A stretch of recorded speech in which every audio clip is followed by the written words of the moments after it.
नमस्कार साथियों, unique politics पे आप सभी का स्वागत है। साथियों, उत्तर प्रदेश की 10 सीटों पर उपचुनाव होने वाले हैं। उसमें से एक सीट है कटहरी। आज हम उस पर बात करने वाले हैं। कटहरी विधानसभा अंबेडकर नगर लोकसभा के अंदर आती है और इस सीट पर 2022 में समाजवादी पार्टी के लालजी वर्मा चुनाव जीते थे, लेकिन अब 2024 में जब उन्होंने चुनाव लड़ा सांसद का, तो वो सांसद बने तो वो सीट खाली हो गई है। अब उस सीट पर उपचुनाव होना है।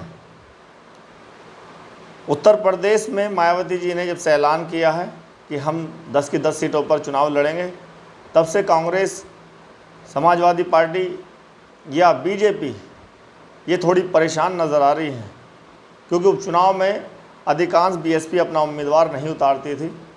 लेकिन 2024 की हार के बाद अपना जनाधार बढ़ाने के लिए जिस तरह से बीएसपी के राष्ट्रीय अध्यक्ष मायावती जी लगातार मेहनत कर रही हैं, सक्रिय नज़र आ रही हैं, तो अब वो किसी भी चुनाव को छोड़ना नहीं चाहती। और जब उपचुनाव वो नहीं लड़ती थी बीएसपी, तो फ़ायदा कहीं ना कहीं बीजेपी, समाजवादी पार्टी को ज़्यादा होता था और कुछ कांग्रेस को भी वोट चला जाता था।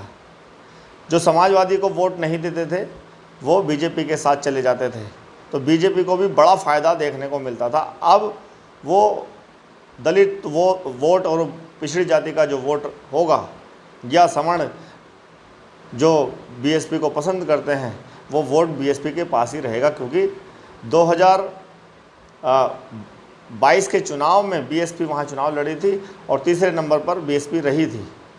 पहले नंबर पर वहाँ समाजवादी पार्टी से लालजी वर्मा चुनाव जीते थे, जिनको लगभग 95,000 प्लस वोट मिले थे।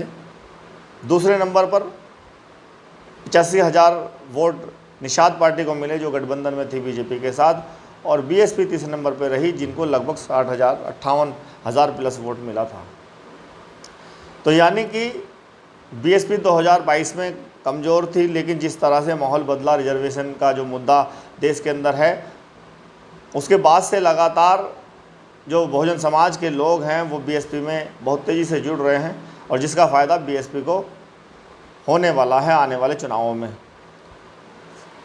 तो कटहरी विधानसभा की अगर हम बात करें तो वहाँ लगभग उसी विधानसभा सीट पर की बात करें तो 4 लाख से ज़्यादा वहाँ विधानसभा में वोटर्स हैं, जिसमें सबसे ज़्यादा दलित वोट माने जाते हैं।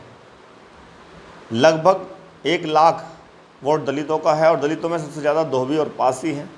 उसके बाद मुस्लिम और ब्राह्मणों की जनसंख्या लगभग बराबर सी है, 50,000 48,000 इस तरह से वहाँ वोट हैं। वहाँ ठाकुर की वोट भी है लगभग 25,000, यादवों की भी लगभग 25,000 वोट वहाँ पर हैं। कुर्मी वोट है लगभग 35 से 40,000, निषाद वोट हैं। यानी कि जाति समीकरण की बात करें तो सबसे ज़्यादा वहाँ दलित वोट बैंक है, मुस्लिम, ब्राह्मण इस तरह से है। लेकिन 2017 में बीएसपी का प्रत्याशी वहाँ से चुनाव जीता था। 2022 में लालजी वर्मा समाजवादी पार्टी से जीते।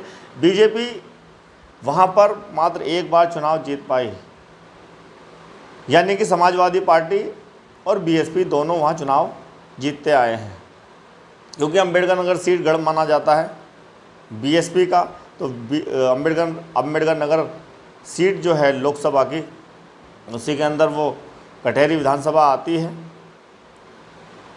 तो इस सीट पर बीएसपी अपना जो कैंडिडेट उतार रही है, अमित वर्मा, माना जा रहा है कि वो प्रत्याशी हो सकते हैं बीएसपी की तरफ से।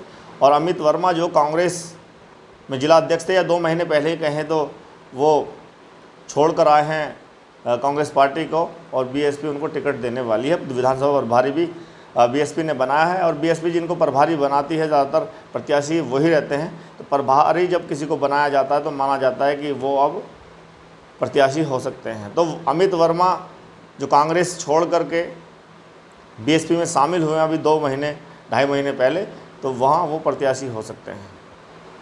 तो कटहरी सीट जो है, यहाँ पे कड़ा मुकाबला देखने को मिल सकता है, और तीनों ही बीजेपी, समाजवादी पार्टी और बीएसपी 2022 का जो चुनाव था उस तरह का चुनाव ये होने वाला नहीं है। उससे कड़ा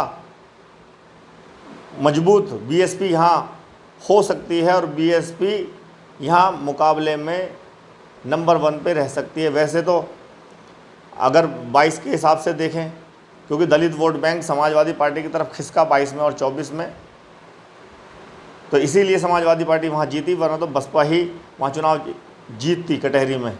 लेकिन अब जिस तरह से रिजर्वेशन का मुद्दा उठा है और बीएसपी की राष्ट्रीय अध्यक्ष मायावती जी लगातार उस मुद्दे को उठा रही हैं, लगातार उस पर कानून बनाने की बात कर रही हैं, तो दलितों को, पिछड़ों को ये लगता है कि बहुजन समाज पार्टी की एकमात्र नेता सिर्फ मायावती जी हैं और उनको छोड़ करके हमने बहुत बड़ी गलती की है। तो दलित का जो बड़ा हिस्सा है जो समाजवादी पार्टी के पास चला गया था, अगर वो वापस आ जाता है तो वो सीट सीधे तौर पर हम कह सकते हैं बसपा के खाते में जा सकती है। तो बीएसपी को हराने वाला कोई नहीं, क्योंकि जो हमने 2022 की बात करी जिसमें लगभग 95,000 से ज़्यादा समाजवादी पार्टी को वोट मिला था, लालजी वर्मा जहाँ जीते थे, 17 में बीएसपी जीती थी। तो अगर 2022 की बात करें तो बीएसपी के पास उतना दलित नहीं गया था, वो बीजेपी पे भी बटा और वो समाजवादी पर ज़्यादा गया, जिसके कारण बीजेपी तीसरे नंबर पर रही। तो बीजेपी से और समाजवादी पार्टी से वो दलित अगर वापस आता है तो बीएसपी वहाँ नंबर 1 पे हो सकती है, यानी कि सीट वो आसानी से निकाल सकती है। तो 10 सीटों पर चुनाव होने वाले हैं। एक एक सीट के बारे में हम जातीय समीकरण को समझेंगे और कौन वहाँ सीट जीत सकता है, क्योंकि फ़र्क पड़ने वाला है सारी सीटों पर। उत्तर प्रदेश हो या देश की जितनी भी सीटें हैं, दलित अब बीएसपी से प्रभावित हैं और बीएसपी के साथ जाना पसंद कर रहे हैं। और ये जो मुद्दा है रिजर्वेशन का, शायद ऐसा लगता है कि बीएसपी के लिए संजीवनी मिल गई है बीएसपी को, और इससे बहुत बड़ा फ़ायदा देखने को मिल सकता है। बहुत बहुत धन्यवाद, नमस्कार।